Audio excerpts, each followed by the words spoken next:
வணக்கம். முரளி தமிழ் கவிதை யூடியூப் சேனலுக்கு உங்களை வரவேற்கிறோம். தொடர்ந்து கவிதை கேட்டு வரும் அனைவருக்கும் நன்றி.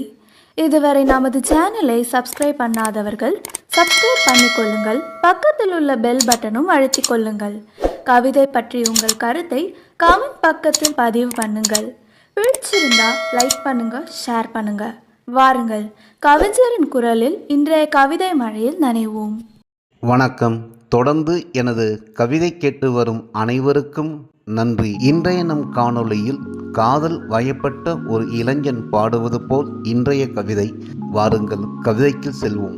பட்டு சேலை உடுத்தி தங்க பதுமை ஒன்று ரதம் போல அசைந்து வந்து என் நெஞ்சில் காதல் இசைத்து சென்றது.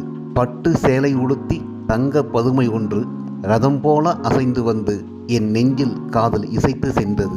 இமைக்க விடாமல் இதயம் நோக விடாமல் என்னை பார்த்து புன்னகைத்து சென்றது. இமைக்க விடாமல் இதயம் நோக விடாமல் என்னை பார்த்து புன்னகைத்து சென்றது. புலன்கள் ஐந்தும் புதிதாக தோன்றியது. கண்கள் காண்பதெல்லாம் அந்த கன்னி சிலை காட்சிகள். செவி வாங்கும் ஒளிகளெல்லாம் அவள் புன்னகை ஒளி. சுவைப்பதெல்லாம் அந்த அழகு சிலை வடிவானவளின் அதிரமாக அசை போட்டது. சுவைப்பதெல்லாம் அந்த அழகு சிலை வடிவானவளின் அதிரமாக அசை போட்டது.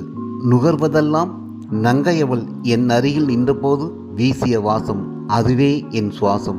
நுகர்வதெல்லாம் நங்கையவள் என் அருகில் நின்றபோது வீசிய வாசம், அதுவே என் சுவாசம்.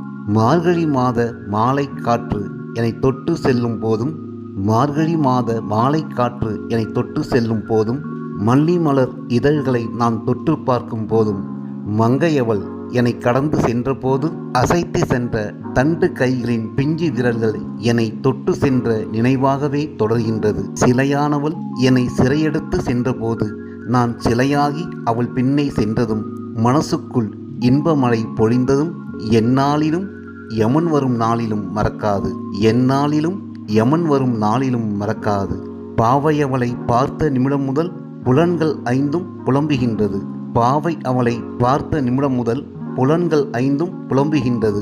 கருவிழி இரண்டும் கன்னி அவளை பார்த்து கொண்டே இருக்க வேண்டுமென்று இமையிடம் சண்டை செய்கிறது.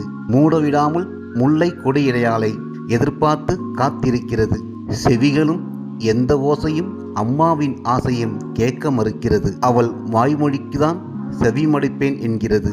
எதை சுவைத்தாலும் சுவை தெரியாமல் அவள் இதழை சுவைத்தால்தான் சுவை உணர்வுக்கு உயிர் வருமாம். நாசி கூட நுகர மறுக்கிறது. நறுமலர்களின் வாசத்தை கூட வெறுக்கிறது. நாசி கூட நுகர மறுக்கிறது. நறுமலர்களின் வாசத்தை கூட வெறுக்கிறது. அவள் வாசம் வீசினால்தான் நாசிக்கு சுவாசமாம். தொடும் உணர்வும் மறுத்துவிட்டது. தொட்டு பார்த்தாலும் தெரியவில்லை. பனிமலர் என்றும் பட்டு துணி என்றும். இனி அவள் தொட்டால்தான் தொடரும் தொடும் உணர்வுகள். இனி அவள் தொட்டால்தான் தொடரும் தொடும் உணர்வுகள். நான் தொலைந்து போனேனா தையல் அவள் என்னை கொள்ளையிட்டு போனாளா? நான் தொலைந்து போனேனா தையல் அவள் என்னை கொள்ளையிட்டு போனாளா? என்னாகுமோ என்னாகுமோ எந்தன் உள்ளம் எரியும் மெழுகாக உருகுகிறது. உயிராக அவளை எண்ணுகிறது. என்னாகுமோ என்னாகுமோ எந்தன் உள்ளம் எரியும் மெழுகாக உருகுகின்றது. உயிராக அவளை எண்ணுகின்றது. நன்றி. இந்த கவிதை உங்களுக்கு பிடித்திருந்தால் உங்கள் கருத்துக்களை கமெண்ட் பக்கத்தில் பதிவு செய்யுங்கள்.